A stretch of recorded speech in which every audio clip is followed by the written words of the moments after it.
बच्चों, forum of mathematics channel में आप सभी का स्वागत है। बच्चों, आपको कौन सा खेल सबसे अधिक पसंद है? क्रिकेट। तब तो आपने क्रिकेट के स्कोर बोर्ड को अवश्य देखा होगा। आइए ऐसे ही एक क्रिकेट मैच के स्कोर बोर्ड को यहां पर देखते हैं। इस स्कोर बोर्ड की सहायता से हमें क्या सूचना मिलती है, ये स्कोर बोर्ड क्यों बनाए जाते हैं, आइए इसका अध्ययन करते हैं। यहां पर आप देखें, सबसे ज्यादा रन 55, सबसे ज्यादा 55 रन बनाने वाले खिलाड़ी के द्वारा लिया गया समय 81 मिनट और इनके द्वारा खेली गई गेंदों की संख्या कितनी है? 70। कहने का अर्थ ये हुआ कि यहां पर 55, 70 और 81 ये तीनों किसी न किसी अर्थपूर्ण सूचना को एक्सप्रेस कर रहे हैं, इसलिए 55, 70 और 81 डाटा कर रहे हैं, आंकड़े, इन्हीं को हम आंकड़े कहते हैं। आंकड़े संख्यात्मक रूप के होते हैं और किसी न किसी सूचना को एक्सप्रेस करते हैं, और वो भी सूचना कैसी? अर्थपूर्ण। इस स्कोर बोर्ड में जितने भी फिगर आपको दिखाई दे रहे हैं, जितने भी अंक दिखाई दे रहे हैं, ये सभी अंक डाटा। क्यों?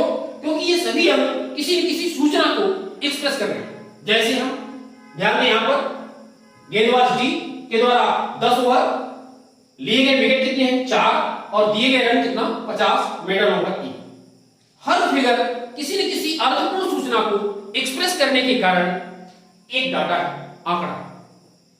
इसी प्रकार यदि कक्षा 9वीं के सभी विद्यार्थियों द्वारा त्रैमासिक परीक्षा में प्राप्तांकों को सारणीबद्ध किया जाए, तो चूंकि वहां पर प्रत्येक अंक एक अर्थपूर्ण सूचना को एक्सप्रेस करता है, इसलिए उस सारणी का प्रत्येक अंक एक डाटा कहलाता है।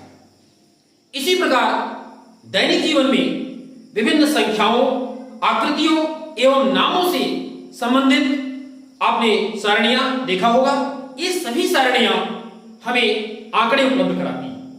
जैसे हम बात करें टीवी न्यूज की, टीवी न्यूज में जब आप लास्ट में देखते हैं विभिन्न शहरों के नाम, न्यूनतम और अधिकतम टेम्परेचर आता है, तो वहां पर न्यूनतम और अधिकतम टेम्परेचर एक डाटा है, क्योंकि वह किसी न किसी सूचना को एक्सप्रेस कर रहा है। वहां से हमें सूचना मिल रही है कि अधिकतम टेम्परेचर पूरे शहरों का मिलाकर के सबसे ज्यादा टेम्परेचर किस शहर का था, सबसे न्यूनतम किस शहर का टेम्परेचर था।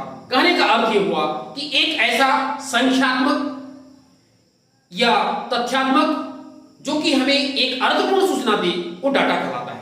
यहां पर समराइज करें, एक निश्चित उद्देश्य से एकत्रित किए गए तथ्यों या अंकों को आंकड़े कहा जाता है। आंकड़ा होने के लिए जरूरी है उसका स्वरूप क्या होना चाहिए, या तो वह फैक्ट होना चाहिए, या तो वह कोई अंक होना चाहिए, और दूसरा उसके द्वारा कोई न कोई अर्थपूर्ण सूचना एक्सप्रेस होनी चाहिए, और वो तथ्य या वह अंक किसी न किसी निश्चित उद्देश्य से कलेक्ट किया जाना चाहिए।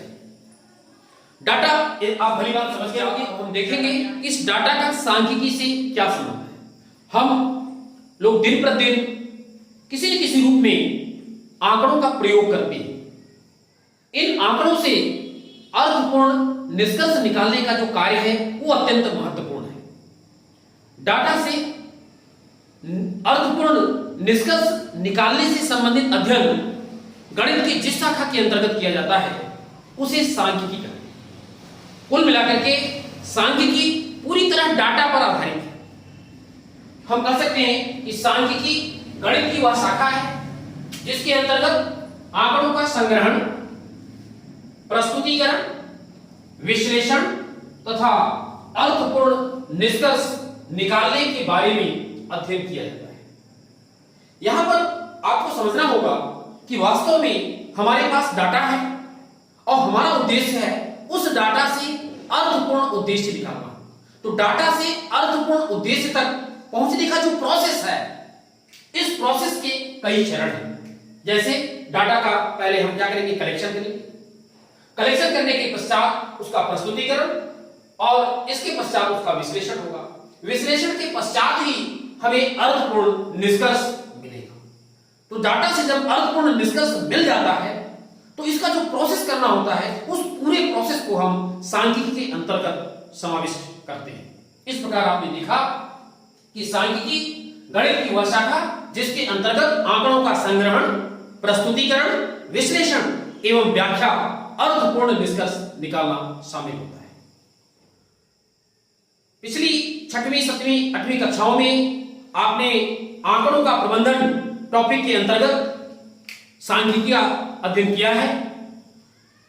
निश्चित रूप से आपने आंकड़ों का संग्रहण, प्रस्तुतिकरण का अध्ययन पिछली कक्षाओं में किया होगा। 9वीं कक्षा में आप आंकड़ों का प्रस्तुतिकरण, विशेष रूप से आलेखी निरूपण का अध्ययन करेंगे, जिसे हम अगले व्याख्यान में बताएंगे। इसी तरह के बेहतरीन वीडियो देखने के लिए चैनल को सब्सक्राइब करें तथा वीडियो को लाइक करें। धन्यवाद।